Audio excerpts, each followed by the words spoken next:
नमस्कार दोस्तों, मैं दीपक शर्मा अंग्रीश आपका स्वागत करता हूं द लीगल चैम्बर में। दोस्तों, जो जमीन आप खरीदने का मन बना रहे हैं, क्या वहां पर रजिस्ट्री बंद कराई गई है?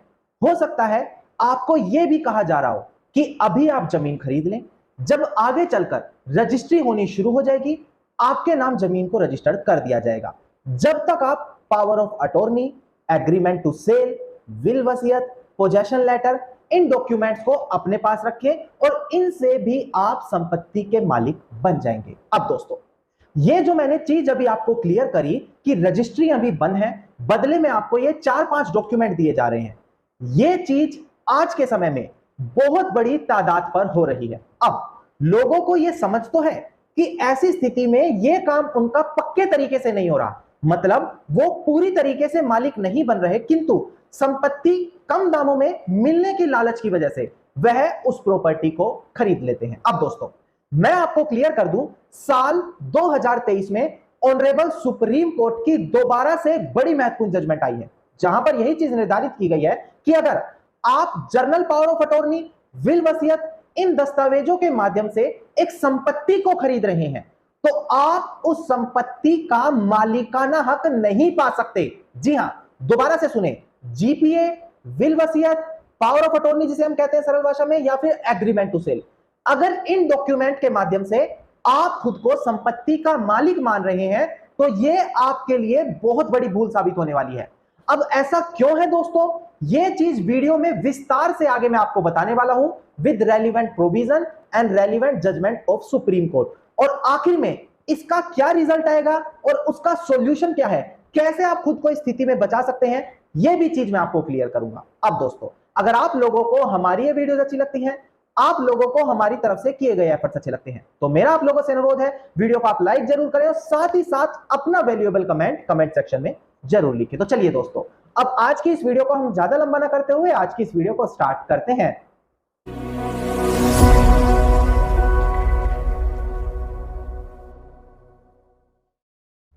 सबसे पहले मैं आपको क्लियर कर दूं कि आप जिस भी माध्यम से संपत्ति खरीद रहे हैं, sale deed, gift deed, will वसीयत, जर्नल पावर ऑफ अटॉर्नी, सही माध्यम क्या होना चाहिए संपत्ति को खरीदने का, इसको section number 54 transfer of property act में डिफाइन किया गया है।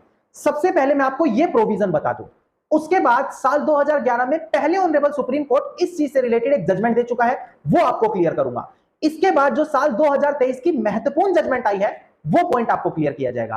अब सबसे पहले डिस्प्ले पर आप ध्यान दीजिएगा, यहां पर आपको section 54 transfer of property act दिखाई देगा। एक बार ध्यान दीजिए, section 54 transfer of property act sale को डिफाइन करता है। अब सेल क्या होता है यह डिस्प्ले पर आपको देखकर समझना है, ध्यान दीजिएगा।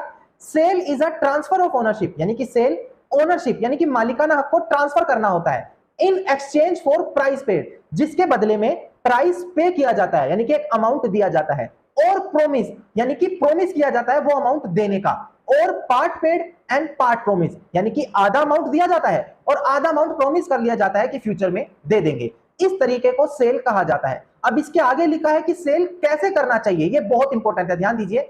सच ट्रांसफर यानी कि इस तरीके के ट्रांसफर करना किसमें, in case of tangible immovable property यानी कि अचल संपत्ति को, जहां पर जो संपत्ति की वैल्यू है या तो 100 रुपए है या उससे अधिक है, तो कैसे होगी, can be made only by registered instrument, यानी कि वो केवल और केवल रजिस्टर्ड डॉक्यूमेंट के माध्यम से की जाएगी। अब यहां से आखिरी में और ध्यान दीजिएगा, आप कॉन्ट्रैक्ट फॉर सेल, ध्यान दीजिए, यानी कि जो आप एग्रीमेंट करते हैं, कॉन्ट्रैक्ट करते हैं सेल करने का और उससे खुद को मालिक समझते हैं, वो भी इसमें बताया गया है। A contract of sale of immovable property is a contract that sale of such property shall take place on terms settled between the parties। यहां से ध्यान दीजिएगा, it does not create any interest charge on such property, यानी कि जो contract agreement आप कर रहे हैं वो केवल टर्म्स और कंडीशन है जिसके बीच आप उस संपत्ति को खरीदने के लिए राजी हुए हैं। वो एग्रीमेंट टू सेल खुद से किसी भी प्रकार का अधिकार आपको संपत्ति पर नहीं देगा। Section 54 transfer of property act का प्रोविजन ये चीज साफ तरीके से निर्धारित करता है। अब दोस्तों, ये प्रोविजन समझने के बाद आपको साल 2011 की ऑनरेबल सुप्रीम कोर्ट की मैं जजमेंट डिस्कस कर लूं। डिस्प्ले पर ध्यान दीजिएगा, साफ तरीके से आपको ये जजमेंट दिखाकर समझाई जाएगी। देखिएगा दोस्तों, डिस्प्ले पर आपको जजमेंट अब दिखाई भी दे रही होगी। जजमेंट का नाम है Suraj lamp industries and private limited versus state of Haryana. इसका एसएलपी नंबर देखिए ताकि इस जजमेंट को आप डाउनलोड भी कर सकें, अपने केस में यूज भी कर सकें। 13917 ऑफ 2009। ये बड़ी महत्वपूर्ण जजमेंट है, साल 2011 में इसको पास किया गया था। इसमें देखिए क्या लिखा है, after interpreting various provision of law concerning property sale, यानी कि कानून के अंदर जितने भी प्रकार के प्रोविजन दिए गए हैं प्रॉपर्टी को बेचने से रिलेटेड, सुप्रीम कोर्ट ने यही हेल्ड किया इनको देखने के बाद कि सेल ऑफ इमूवेबल प्रॉपर्टी, यानी कि अचल संपत्ति को अगर बेचा जा रहा है, कैसे? थ्रू सेल एग्रीमेंट के माध्यम से, विल वसीयत के माध्यम से, जीपीए के माध्यम से, तो वो वैलिड नहीं माना जाएगा। जी हां, अगर आप इन डॉक्यूमेंट्स के माध्यम से संपत्ति को खरीद बेच रहे हैं तो वो कानूनी रूप से प्रॉपर वैलिड नहीं माना जाता। उसके लिए आप एक प्रॉपर सेल डीड रजिस्टर कराएंगे, गिफ्ट डीड रजिस्टर कराएंगे, तभी आपके पक्ष में मालिकाना हक पाना जाएगा। अब यह चीज साल 2011 में ऑनरेबल सुप्रीम कोर्ट ने ऑलरेडी निर्धारित कर दी थी।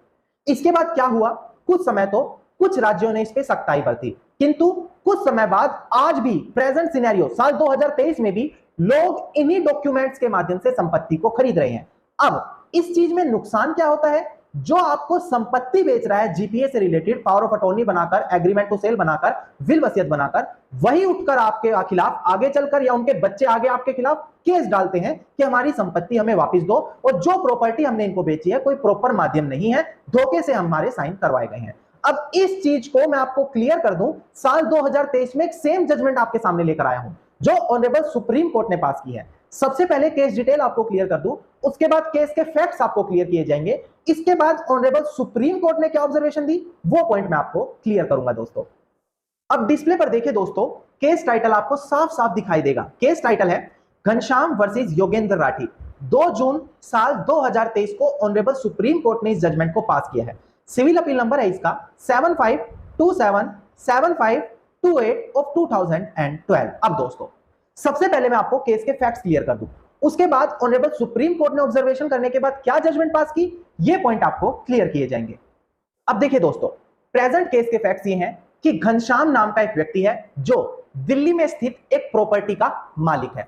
साल 2002 में उसने क्या किया, जो प्रेजेंट केस में डिफेंडेंट है उसके फेवर में अपनी प्रॉपर्टी बेच दी। और प्रॉपर्टी कैसे बेची गई, agreement to sale, general power of attorney, will वसीयत, जो पेमेंट उसने ली उसके बदले में रिसिप्ट दी गई और पोजेशन दिया गया। पोजेशन मतलब उसी दिन संपत्ति का कब्जा दे दिया गया। कब हुआ ये, 10 अप्रैल साल 2002 को। अब दोस्तों ध्यान देने वाली बात यह है कि जो संपत्ति का मालिक है घनश्याम, उसने संपत्ति का कब्जा तो दे दिया, पर उसने जिसको संपत्ति बेची उसको कहा कि 3 महीने के लिए आप मुझे प्रॉपर्टी पर किराए पर रहने के लिए दें, क्योंकि मेरे पास अभी कोई दूसरी प्रॉपर्टी नहीं है और 3 महीने में मैं उस प्रॉपर्टी को खरीद कर वहां पर शिफ्ट हो जाऊंगा। अब ऐसी रिक्वेस्ट करने के बाद उसको 3 महीने प्रॉपर्टी पर रहने के लिए अलाउड कर दिया गया। ध्यान दें, घनश्याम ऑलरेडी प्रॉपर्टी बेच चुका है, बेचने के बाद 3 महीने का समय मांग रहा है कि इस प्रॉपर्टी पर रेंट पर रहने दो। अब 3 महीने बीत जाने के बाद भी उस मिस्टर घनश्याम ने प्रॉपर्टी को खाली नहीं किया। अब प्रेजेंट केस में डिफेंडेंट ने क्या किया, उसको कहा कि भाई प्रॉपर्टी मेरी खाली करो, मेरा यहां पर सारे डॉक्यूमेंट्स आ चुके हैं, आपने 3 महीने का टाइम मांगा था और अब भी आप मेरी प्रॉपर्टी खाली नहीं कर रहे हैं ना। दोस्तों इसके बावजूद भी प्रॉपर्टी जब नहीं खाली की गई तो यहां पर जिसने उस प्रॉपर्टी को खरीदा था उसने कोर्ट में एक इविक्शन सूट दाखिल किया, साथ ही साथ मैसने प्रॉफिट की मांग की। मैसने प्रॉफिट मतलब कि जो इन 3 महीनों में उनका नुकसान हुआ है, किराया क्या है और किसी चीजों का, वो उसमें रिकवर होता है ना। दोस्तों प्रेजेंट केस में अब डिफेंडेंट की बारी आई, जिसने अपनी प्रॉपर्टी बेची, जो 3 महीने से रह रहा था किराएदार की तरह। उसका कहना है कि भाई इन्होंने ब्लैंक पेपर पर मुझसे झूठे साइन करा लिए, उस पर मेरे अंगूठे लगवा लिए, मैंने तो कोई भी ऐसा वैलिड डॉक्यूमेंट नहीं बनवाया जिससे संपत्ति को बेचा जा सके, और ऐसी स्थिति में जो मैंने ये एग्रीमेंट टू सेल, विल वसीयत, पावर ऑफ अटॉर्नी ये डॉक्यूमेंट बनाए हैं, इससे मालिकाना हक तय नहीं होता। हां, जो पेमेंट रिसिप्ट थी उसके बारे में उन्होंने कोई भी जवाब नहीं दिया। अब दोस्तों यहां पर क्या हुआ, ट्रायल कोर्ट ने यही पाया कि अगर हम एग्रीमेंट टू सेल को देखकर, तो उस सिचुएशन में जिसने संपत्ति खरीदी है वो यहां पर पार्ट परफॉर्मेंस का केस कर सकता है और उसके तहत मालिक बन सकता है। तो ट्रायल कोर्ट ने कुछ यही फैक्टर्स को देखते हुए यहां पर जिसने वो संपत्ति बेची थी यानी कि घनश्याम को प्रॉपर्टी से बाहर करने का आदेश, डिग्री पास कर दी। नाउ इस चीज को बाद में अपील के माध्यम से ऑनरेबल दिल्ली हाई कोर्ट के सामने ले जाया गया। दिल्ली हाई कोर्ट ने भी ट्रायल कोर्ट का फैसला सटीक ठहराया कि यहां पर जो मिस्टर घनश्याम है जिन्होंने अपनी प्रॉपर्टी बेची है उनको ये प्रॉपर्टी खाली करनी पड़ेगी, यानी कि डिक्री संपत्ति के नए मालिक के पक्ष में कर दी गई है। अब दोस्तों मिस्टर घनश्याम अब ऑनरेबल सुप्रीम कोर्ट का दरवाजा खटखटाते हैं एज अ अपीलियंट, यानी कि ऑनरेबल सुप्रीम कोर्ट के सामने अपील दाखिल करते हैं। अब ऑनरेबल सुप्रीम कोर्ट की आपको ऑब्जर्वेशन समझनी है, बहुत इंपॉर्टेंट है दोस्तों, यहां से वीडियो का मेन क्रिस्प पॉइंट आया है। अब ध्यान दीजिएगा। अब देखिए दोस्तों, यहां से ऑनरेबल सुप्रीम कोर्ट ने सभी डॉक्यूमेंट्स के ऊपर क्लैरिफिकेशन दी। सबसे पहले हम बात करते हैं जीपीए के बारे में। ऑनरेबल सुप्रीम कोर्ट का कहना है कि जनरल पावर ऑफ अटॉर्नी किसी भी प्रकार का संपत्ति पर मालिकाना हक नहीं दिलवाती। जनरल पावर ऑफ अटॉर्नी एक प्रकार का अथॉरिटी का लेटर है, जिसका मतलब यह है कि जिसको जनरल पावर ऑफ अटॉर्नी दी गई है वो जो संपत्ति का मालिक है उसके बिहाफ से कोई भी एक्शन ले सकता है, जैसे कि संपत्ति को किसी को बेच सकता है, गिफ्ट कर सकता है, विल वसीयत कर सकता है। जो जो अथॉरिटी उस जीपीए में दी गई है केवल वही अथॉरिटी। अब अगर किसी के पक्ष में जीपीए बनाई जा रही है तो इसका मतलब उनको अथॉरिटी दी जा रही है, ना कि उस जीपीए से मालिकाना हक दिया जा रहा है। तो ऐसी स्थिति में जीपीए से कोई भी मालिकाना हक नहीं मिलता है। और अगर जीपीए के मिलने के बाद किसी के पक्ष में सेल डीड नहीं की जा रही उस जीपीए का यूज करते हुए, तो वो जीपीए किसी भी काम की नहीं मानी जाएगी। जीपीए तभी तक वैलिड है जब तक उसको देने वाला या जिसको जीपीए मिली है होल्डर है वो दोनों जीवित हैं। इसी बीच किसी एक का भी देहांत हो गया तो जीपीए की कोई वैल्यू नहीं रहेगी। अब जीपीए की क्लैरिफिकेशन के बाद बात आती है विल वसीयत। देखिए, विल वसीयत एक ऐसा डॉक्यूमेंट है जो केवल तभी वैल्यू में आता है जब उसके बनाने वाले का देहांत हो चुका हो। अगर विल वसीयत देने वाला इंसान जीवित है तो उस विल वसीयत की कोई भी कानून में मान्यता नहीं है। अगर उस विल वसीयत के जीते जी दूसरी विल वसीयत बना दी तो कानून में दूसरी विल वसीयत की मान्यता आएगी।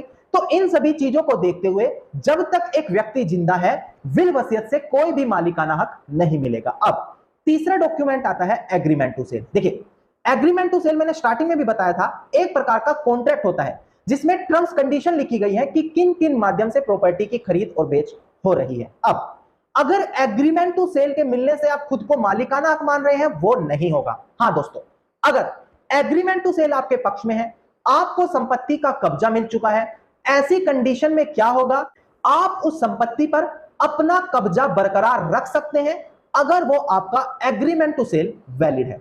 ऐसी कंडीशन में जो आपका पोजेशन का अधिकार है यानी कि कब्जा रखने का अधिकार है वो एग्रीमेंट टू सेल से बचाया जा सकता है। हां, फिर भी अगर आप खुद को प्रॉपर मालिक बनाना चाहते हैं तो प्रॉपर एक रियलिटी डॉक्यूमेंट आपके पास होना अनिवार्य है। ये सारी चीजें ऑनरेबल सुप्रीम कोर्ट ने वहां पर क्लैरिफाई की। इसके अलावा ऑनरेबल सुप्रीम कोर्ट ने साल 2011 की judgement Suraj lamp industries versus private limited and state of Haryana, जो मैंने स्टार्टिंग में भी डिस्कस की थी, उसका रेफरेंस भी यहां पर दिया और यही चीज क्लियर की कि ऐसी कोई भी कंडीशन में GPA, agreement to sale, will वसीयत किसी को मालिकाना हक नहीं दिलवा सकती। ऐसी कंडीशन में क्या होगा दोस्तों, अगर आपको प्रॉपर तरीके से मालिक बनना भी है तो आपको इन डॉक्यूमेंट का इस्तेमाल करते हुए बाकी डॉक्यूमेंट एग्जीक्यूट करने होंगे, तब आपको मालिकाना हक वहां पर मिलेगा। अब वो कैसे हो सकता है, एग्रीमेंट टू सेल का यूज करके कैसे मालिक बन सकते हैं, विल वसीयत का यूज करके कैसे मालिक बन सकते हैं, अटॉर्नी का यूज करके कौन सा डॉक्यूमेंट एग्जीक्यूट करें जो आप मालिक बन जाए, ये चीज मैं अपनी कल की वीडियो में आपको क्लियर करूंगा, क्योंकि आज की ये वीडियो ऑलरेडी काफी लंबी हो गई है। तो आप इतना समझें कि अगर इन डॉक्यूमेंट्स को केवल अपने पास आप रखकर बैठे हैं तो आप संपत्ति के मालिक नहीं माने जाएंगे। रिलेटेड जजमेंट, प्रोविजन, साल 2011 की एक और ऑनरेबल सुप्रीम कोर्ट की जजमेंट, सारी की सारी मैंने आपको क्लियर करके दे दी है दोस्तों। धन्यवाद दोस्तों। उम्मीद करता हूं वीडियो के अंदर मिली जानकारी आप सभी लोगों के लिए बेहद ज्यादा लाभदायक साबित होगी। वीडियो के अंदर अगर मिली जानकारी आप सभी लोगों को अच्छी लगी तो वीडियो को आप लाइक, शेयर और कमेंट जरूर कीजिएगा। वीडियो से जुड़ा अगर आप लोगों का कोई भी क्वेश्चन है तो आप कमेंट सेक्शन में मुझे लिख सकते हैं। इसी प्रकार के इंफॉर्मेटिव वीडियोस रोजाना पाना चाहते हैं तो तुरंत चैनल को सब्सक्राइब करके नोटिफिकेशन बेल आइकन जरूर दबा दें।